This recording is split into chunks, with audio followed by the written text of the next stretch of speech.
الحمد لله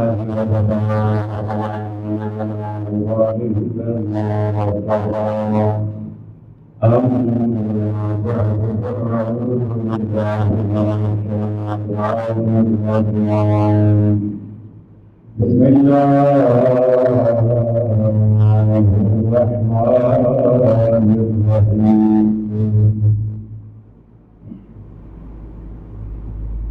يا أيها الناس اتقوا ربكم الذي خلقكم من نفس واحدة وخلق منها زوجها وبث منهما رجالا كثيرا ونساء صدق الله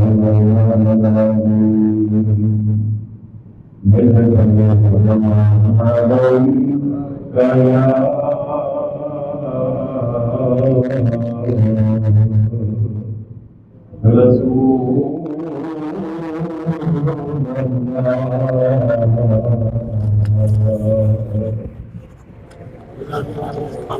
وسلم عليك يا حبيب الله پھر پڑھیے صلی اللہ علیہ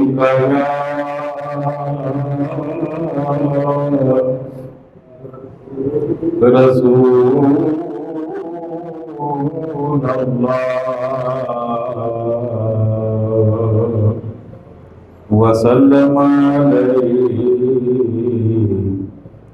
یا حبیب اللہ۔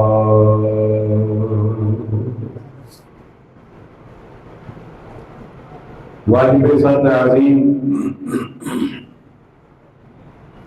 سامعین محتشم حاضرین مکرم روشنان مصطفیٰ کریم علیہ الصلوۃ والسلام، جان نثاران صحابہ کرام، محبان اہل بیت العظام اور عقیدت مندان ارجاء کرام، اللہ تعالیٰ کے فضل و احسان سے، اس کے کرم اور اس کے فضل سے آج ہم تفسیر قرآن کے سلسلہ میں سورۃ النساء سے اپنے گفتگو کا آغاز کر رہے ہیں۔ الحمدللہ سورۃ الفاتحہ، سورۃ البقرہ اور سورۃ آل عمران یہ ہماری مکمل ہو چکی۔ آج ہم نے سورۃ النساء سے، اس کی ابتدا سے اپنے گفتگو کا آغاز کرنا ہے۔ سورہ نساء مدنی ہے۔ مدنی کا مطلب کہ یہ مدینہ طیبہ میں نازل ہوئی ہے۔ اس سورہ مبارکہ میں 24 رکوع ہیں اور اس کی آیات 176 ہیں۔ اس سورہ مبارکہ میں معاشرتی احکامات زیادہ بیان ہوئے، نکاح کے مسائل، طلاق کے مسائل، عدت کے مسائل، وراثت کے مسائل، یہ اس سورہ مبارکہ میں کثرت سے آئی ہیں۔ اس کے علاوہ اور بھی مضامین ہیں، جیسے یتیموں کے حقوق ہیں وغیرہ وغیرہ۔ آئیے آغاز کرتے ہیں۔ بسم اللہ الرحمن الرحیم، اللہ کے نام سے شروع جو نہایت مہربان رحم والا۔ یا ایھا الناس اتقوا ربکم، اے لوگوں اپنے رب سے ڈرو۔ کون سا رب؟ الذی خلقکم، جس نے تمہیں پیدا کیا۔ من نفس واحدہ، ایک جان سے پیدا کیا، وخلق منها زوجها، اور پھر اسی سے اس کا جوڑا بنایا، وبث منهما رجالا کثیرا ونساء، اور پھر ان دونوں سے بہت سے مرد اور عورت پھیلا دیے۔ آغاز ہوا یا ایھا الناس، اے لوگوں، اس کا مطلب یہ ہوا کہ آگے جو باتیں کہی جا رہی ہیں، جو احکامات دیے جا رہے ہیں، وہ صرف مسلمانوں کے لیے نہیں ہیں بلکہ تمام انسانوں کے لیے ہے، چاہے وہ مسلمان ہیں چاہے وہ غیر مسلم ہیں، کسی بھی مذہب سے تعلق رکھتے ہوں، ان سب کے لیے یہ احکامات ہیں۔ اب سوال یہ پیدا ہوتا ہے کہ جو غیر مسلم ہے وہ قرآن کی بات کیوں سنے گا، وہ قرآن پر کیوں عمل کرے گا؟ تو اس کا حل پہلے ہی الفاظ کے اللہ نے دے دیا۔ فرمایا اتقوا ربکم، اے لوگوں اپنے رب سے ڈرو۔ اب ڈرنے سے مراد کیا ہے؟ جو ابھی تک ایمان نہیں لائے، اسلام کو نہیں مانا، جو محمد گرامی صلی اللہ علیہ وآلہ وسلم کے دامن سے دور ہیں، ان کے حق میں ڈرنے سے مراد یہ ہے کہ باقی سارے دین چھوڑو اور رسول اللہ کی غلامی میں آ جاؤ۔ تو یہ اس سوال کا جواب ہو گیا کہ اگر کوئی یہ سوچے کہ بھائی غیر مسلم ہے تو وہ کہاں قرآن پہ عمل کریں گے، وہ کیوں کریں گے، تو اس کا جواب یہ ہے کہ رب نے اتقوا ربکم کے الفاظ میں انہیں اسلام کی دعوت دے دی ہے کہ اسلام قبول کرو۔ جب اسلام قبول ہو جائے گا تو پھر اگلے احکام سب کے لیے ہیں جو کہ مسلمان ہے، اور اگر کوئی پہلے سے مسلمان ہے تو اس کے لیے پھر اتقوا ربکم کا مطلب یہ ہو جائے گا، اپنے رب سے ڈرو کا مطلب یہ ہو جائے گا کہ جب تم مسلمان ہو گئے ہو، تم اسلام لا چکے ہو یا باپ دادا سے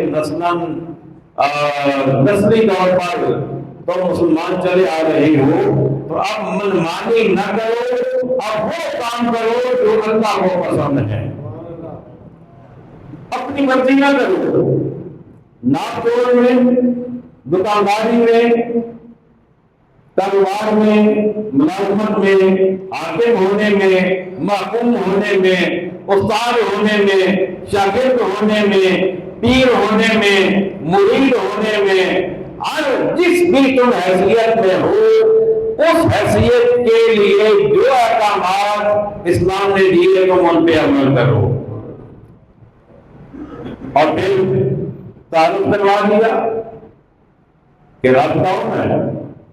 فرمایا رب وہی ہے جس نے تمہیں پیدا کیا ہے، یہ جو تمہیں وجود عطا ہوا، یہ جو تمہیں دنیا کی نعمتیں مل رہی ہیں، یہ جو تمہیں صحت ملی ہے، یہ جو تمہیں دیکھنے والی آنکھیں ملی ہیں، یہ جو تمہیں سننے والے کان ملے ہیں، یہ جو تمہیں صحیح گفتگو کرنے والی زبان ملی ہے، یہ جو تمہیں پکڑنے کی قوت رکھنے والے ہاتھ ملے ہیں، یہ جو چلنے کے قابل تمہیں پاؤں ملے ہیں، اور یہ جو تمہیں سوچنے سمجھنے والا دماغ ملا ہے، اور یہ جو تمہیں فیصلہ کرنے والا دل ملا ہے، اور رسول گرامی سے، اہل بیت سے، اولیاء اللہ سے اور صحابہ سے محبت کرنے والا یہ جو تمہیں دل ملا ہے، فرمایا یہ اسی رب کا دیا ہوا ہے، اس نے تمہیں پیدا کیا۔ کیا مطلب؟ تمہیں ہر خوبی عطا فرمائی، تو کیا پھر تمہارا یہ تمہارے اوپر لازم نہیں ہے کہ تم اس کا احکامات کو مانو اور اس سے ڈرو؟ اور پیدا کیسے کیا؟ من نفس واحدہ، ایک جان سے، پیدا کیسے کیا؟ مجھے بولیے، اور وہ ایک جان کون سی ہے؟ حضرت آدم علیہ السلام کون ہے؟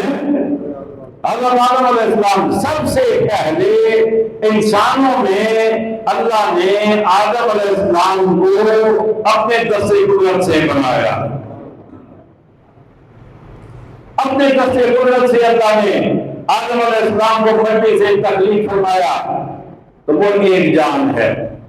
آگے جتنے انسان ہیں وہ سارے اس ایک جان سے ہیں. اگر یہ ہمارا دل کا تمام مومنوں کی ماں، بلکہ تمام انسانوں کی ماں، آپ کی ولادت عام طریقے سے ہٹ کے ہے. جیسے ہماری پیدائش ہے ماں باپ کے ذریعے، آپ کی پیدائش اس سے ہٹ کے ہے.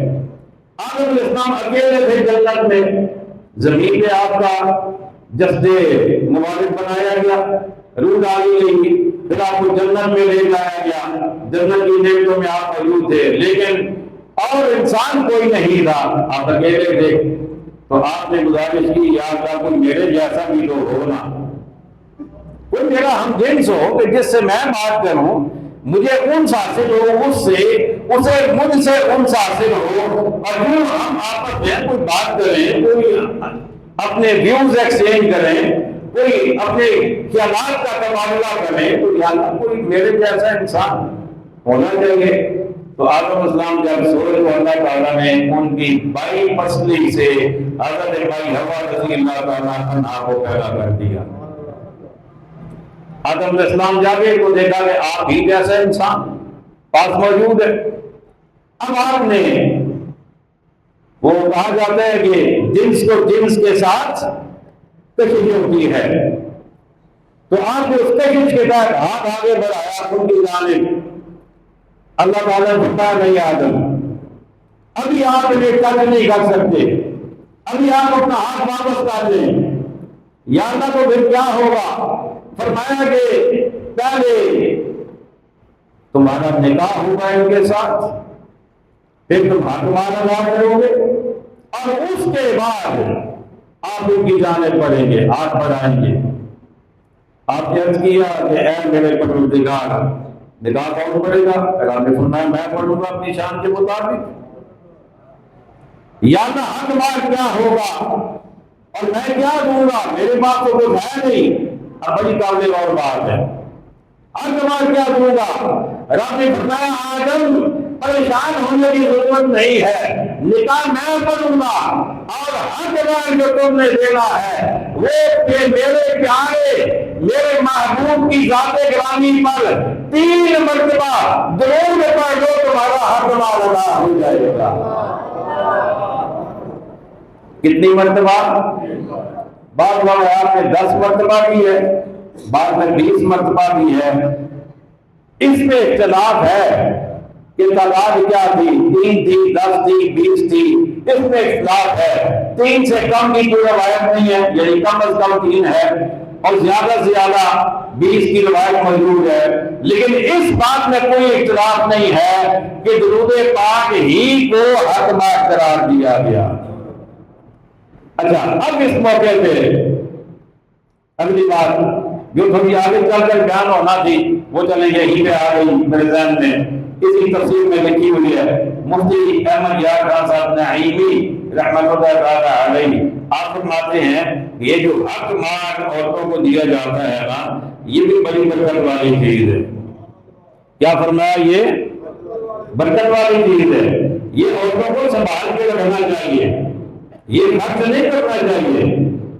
یہ خاص موقعوں پہ اسے استعمال میں لایا جانا چاہیے. آپ فرماتے ہیں جس عورت کا بچہ بیمار ہو اور وہ کسی دوا سے ٹھیک نہ ہوتا ہو، فرماتے ہیں وہ اپنے حق مال میں سے اس کا علاج کروائے تو اللہ تعالیٰ اسے شفا عطا فرما دے گا. حق مال میں سے فرض سے اسے شادی کے موقع پر 10,000 دیا گیا، 20,000 دیا گیا، وہ اس کو اپنے پاس محفوظ رکھے.